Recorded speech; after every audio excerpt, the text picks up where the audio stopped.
जिनका विश्वास न हो उन पर कभी भी विश्वास नहीं करना चाहिए। और दूसरा ये कि दोस्तों, ज़हर कभी भी ज़हर ही होता है।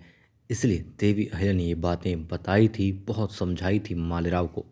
लेकिन मालेराव ने एक भी बात नहीं मानी और चला गया मालेराव उन शत्रुओं से हाथ मिलाने के लिए जो उसे नमस्कार कर रहे थे, उसका गुणगान कर रहे थे। मालेराव से बहुत कुछ लूटने के लिए मालेराव को छोटे छोटे उपहार दे रहे थे और उसके संस्कारों का सम्मान कर रहे थे।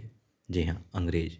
और इसीलिए उनके प्रलोभन में आ जाता है, उनसे हाथ मिला लेता है। लेकिन अब देवी अहिल्या जान जाएगी कि आखिर कौन है जिसने मालवा के जंगलों में आग लगा दी है।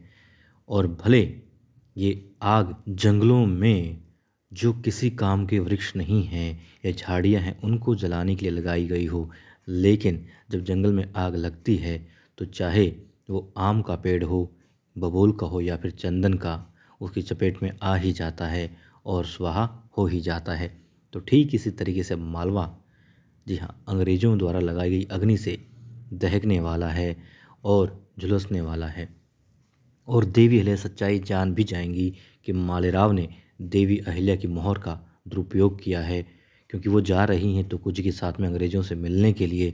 और उनसे मिल कर के उन्हें जब धमकाएंगी कि आखिर कैसे तुम्हारी ज़रूरत हुई उनके मना करने के बावजूद यहाँ डेरा डाले रखने की, यहाँ अपनी बस्तियाँ बनाने की, तब वो दिखाएगा देवी अहिल्या के हस्ताक्षर और मोहर युक्त उनका पत्र जो मालेराव ने उन्हें दिया है।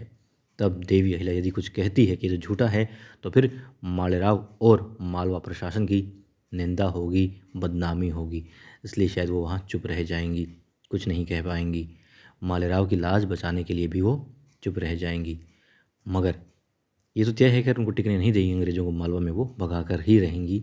मगर मालवा के राजकुमार का ये सच देवी अहिल्या के सामने इस तरीके से आएगा कि उनका भड़कना लाजमी होगा।